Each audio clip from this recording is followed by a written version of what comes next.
A tale of two necks. This one has fret slots, this one doesn't.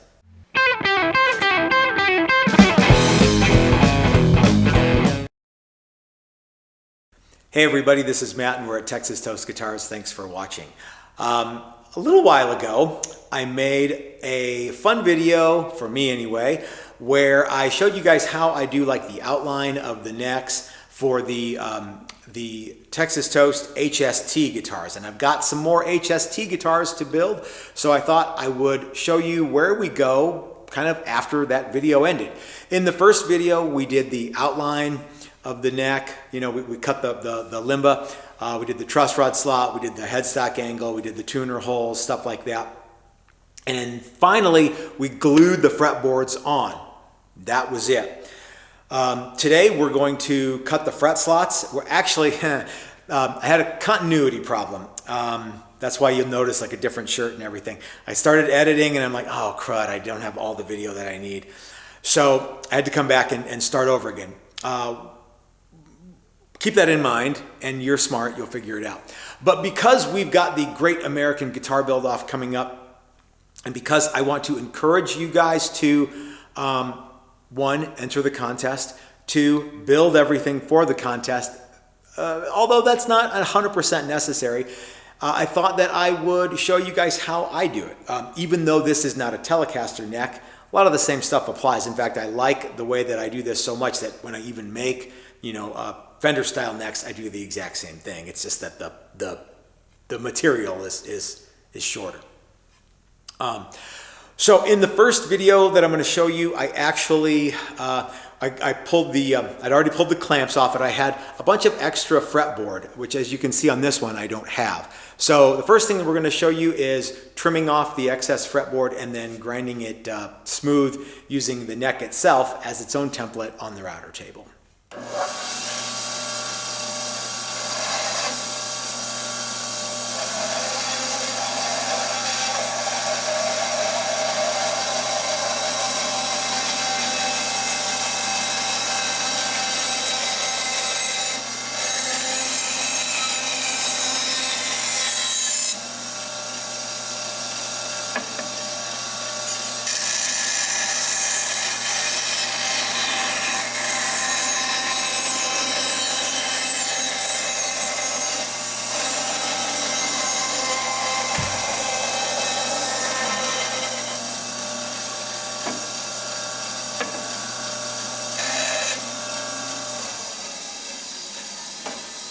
So when you're doing this, you really need to be careful not to nick the sides of your neck with the bandsaw blade, because we're going to be using the sides of these for the template to buzz off the rest of the fretboard. Now, like I was saying, given that we are what bit we're going to use, we could probably just turn all of this into powder, but I kind of like having that rather than a bunch of powder floating around the shop.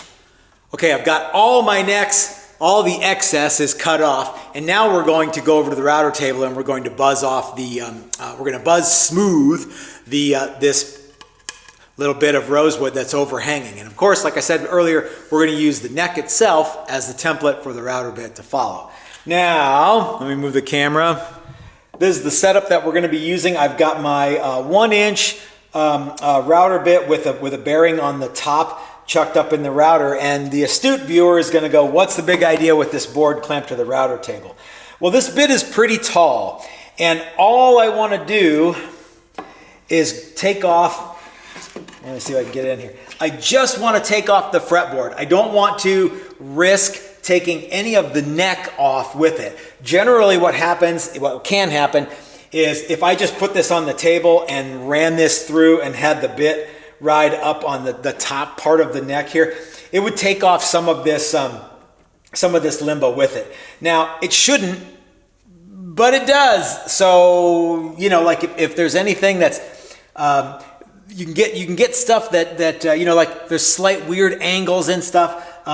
So it's better to just, for me, what I do is I elevate the neck so that I'm only grinding, just riding on the very top of the fretboard here, or just above the very bottom of the fretboard there. It just works a little better for me. Okay, so And again, I can't lower this enough to do that with this setup. But enough yapping. Let's make some dust.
So I'm working on a bunch of necks today, but the one that we're going to be working on next is right over here, and we have to get it ready to cut the fret slots. All right, I think everything that I need to do now, I'll just go ahead and redo video for. Okay, we've buzzed everything nice and smooth. Everything's looking good. And I want you to notice, pay particularly close attention to these two holes here and these two holes here. You will notice, I'm gonna offset them just a little bit. You will notice that my template has similar holes at the bottom and the top, and they line up exactly right. And my fret slotting guide has the same holes in that too, which means that I'm going to attach this neck to my fret slotting guide, and I'm going to cut the fret slots. Let me show you how that looks, and then let me show you what it looks like to actually cut the fret slots. All right, so here's my neck laying fretboard side down, and here are the holes that I was referring to. These holes will line up with these holes here on my fret slotting guide. Now, what my fret slotting guide is essentially is just a piece of sheet steel. This is from my good friends at Stuart McDonald, and it's a piece of sheet steel with notches cut in it, and I have a saw that indexes on those notches.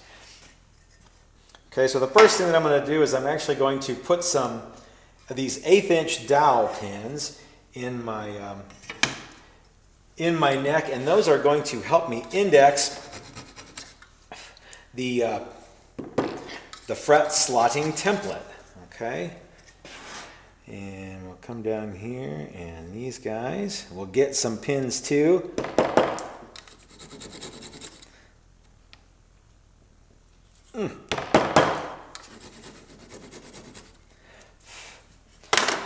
Okay, now it's very likely that that would just be all we really need to do, but it will come off. So we're going to hedge our bets with a little bit of double-sided tape. And remember, we use double-sided tape because super glue and masking tape is kind of dumb. All right, this is some of that Taylor Tool Works double-sided tape. They ship all over the world. So anyone who says we can't get it here really just isn't trying very hard. Or they really like risking putting super glue all over their guitar. All right, I've got some just on the ends. That's the only places I'm going to need it. And I'm going to push it down there. I also want to make sure that I don't have any of those little dowel pins sticking out, because when we go over to the radial arm saw, we're actually going to put it down this way, and so we don't need it. We don't want anything preventing us from being flat. A couple of reasons why you can kind of see there's a gap in the center of this board. I want this to float a little bit. Okay, that's why I only use tape on the ends, because it is possible that my neck could be, even though everything's flat, I just want to make sure that I don't have this compressed to the guide here, because then the slots might be a different depth all the way through. Okay, as you guys do this, you'll discover some little tips and tricks that you learn, and sometimes they'll apply to everything, and sometimes they'll just apply to you. Okay, all right, let's go over to the radial arm saw and cut this dude out. Okay, my radial arm saw is equipped with this StewMac fret slotting blade. I've built a little fence on it here and put a 1/16 inch pin directly over the blade, and that will actually index on these notches in the template here. So you'll see me as I'm doing this. I'll cut one slot, and then I'll look over, and I'll move to the next one, and I'll move to the next one, and I'll move to the next one. And I've got the camera zoomed in here. I hope that you can see all of this stuff, gang. The first thing that we're going to do is we're going to cut the 0 fret, or the nut location. And to do that, we're going to cut all the way through the rosewood without going into the limba. All right, and as you might be able to see, the blade is not quite deep enough to do that. So we're going to walk it in. All right, now normally I would have dust collection going, but I'm just going to cut this one slot, and then I'm going to stop and talk because it's me. And when I do all the other slots, I'll tap the dust collection going.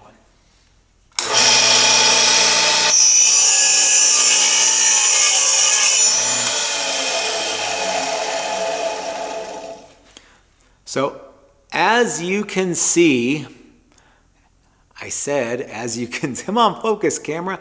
As you can see, the slot did not go all the way through the rosewood. So I'm going to very carefully lower the blade and make a cut, lower the blade, make a cut until it goes all the way through the rosewood, but does not go into the, in this case, limba, the neck meat of the limba, okay?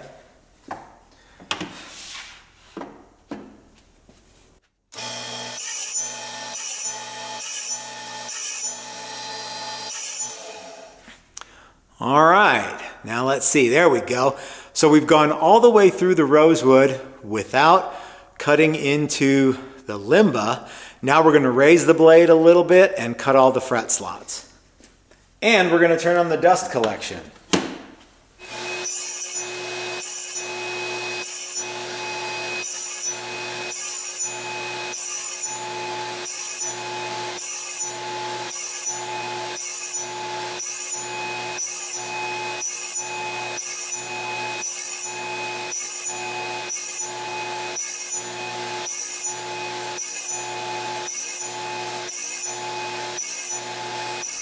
Okay, gang, 22 fret slots and the 0 fret. Let's take just a moment to talk about this radial arm saw. I do not advise that you run out and get a radial arm saw to do this. As a matter of fact, especially this one, is particularly dangerous. There are no safety implements in place to cover the blade. This is a tool that that's not for everyone. Okay, if you can figure out a safer way to cut fret slots, I strongly encourage you to do that. I am not endorsing this tool in any way, shape, or form. However, I am endorsing the StewMac fret slotting blade. Now, if you have a table saw, say, and you rig up the same kind of setup to use the table saw, like the people at StewMac have very graciously provided instructions for, that is what I recommend. I have this, and I have been using it for the last, gosh, about 15 years now. So it is the tool that I'm used to. I do not advise that you run out and get one. Okay. So anyway, we've got our neck is just about ready, but you'll notice we've got a big chunk of extra meat on the end of the fretboard here. When we glued the fretboards on, if you'll recall, we put some tape where we actually put some tape where we didn't want glue to get, which is right under here. So we're going to pull this off, and we're gonna wrap this video up. We don't need that any longer. All right, we've got this little chunk right here that needs to come off. So what we're going to do is we're going to make sure that the fret slot for the 0 fret, if you will, the nut, has gone all the way through. So I just take a little handsaw. I guarantee you'll be able to feel the difference between rosewood and a wood like limba or mahogany. The next thing we have to do is we just have to grab this and yank it off. I like to just use pliers. You can figure out your own way to do that. And come on now. Boy, this guy's not ready to come off yet.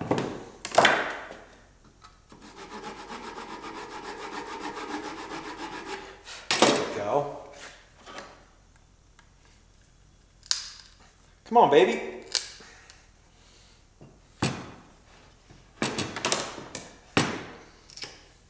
Do that too. Okay, I've got a little bit of material here that I need to just sand off or file off. We'll go ahead and use this little stick with some sandpaper on it.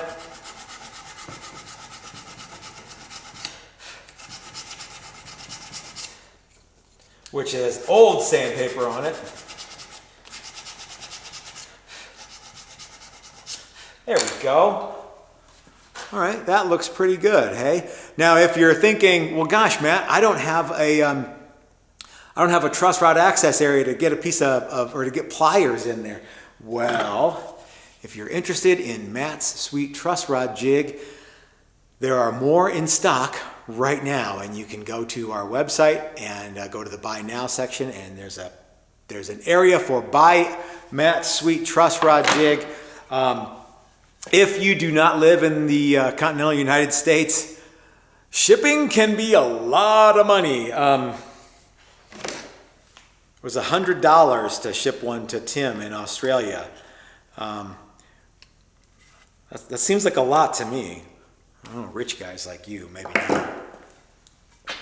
Okay, gang, I've got a bunch more of these next to do, but once they all get to this point, then they're ready for inlay if the necks get inlay, and then they're ready for radius and side dots and frets and then neck shaping, and then you glue them onto the body, and yeah, you have one heck of a nice guitar. So I know that we're kind of glossing over neck shaping and stuff, and we're I'm maybe simplifying this a little bit and saying, hey, you should make your own neck, but I really do think that if you want to shape your own neck, you should. And if you want to learn how to do it, unfortunately, there's really you can't just start throwing money at it. You gotta get in there and do it. So I can tell you this, the more you do, the better you'll get. Cool? Okay. Guys, I hope that you liked this video. I hope that you are encouraged to sign up for the Great American Guitar Build-Off in 2026. Link in the description below. You can do that, and we will put your name on the participants list as soon as we get your email. I also want to thank the good people at Stuart McDonald for all the tools that we use that they are constantly helping us with. A lot of this stuff I've had for many, many years. Some of it I get as soon as it comes out. I don't get a lot of free stuff from StewMac, okay? I actually pay for everything that I get from StewMac. However, if you guys buy tools from StewMac using the link in the description below, I get a little taste, okay? Not a lot, just a little taste. Here's the thing. I've been using StewMac tools for several decades now. I trust them. They've got a lifetime warranty, and I want you guys to take advantage of all the good stuff that StewMac has. They have stuff now. Some of you older guys, you'll remember this. There was a time when you couldn't buy it. You had to make it, or you had to, go source some other thing. StewMac, it's so easy right now. StewMac makes life so easy to get these tools. It just takes money. You know what I mean? And being cool costs money. Get the good stuff, buy it once, cry it once, and you will never be disappointed by getting the good stuff. Okay, guys, if you like the video, give me the thumbs up. If you haven't already, please hit the subscribe button. And until next time, this is your old buddy Uncle Matt, reminding you that if you're so smart, start your own YouTube channel, start your own guitar contest, build your own necks, etc. Have a great week, everybody, and we'll talk to you later.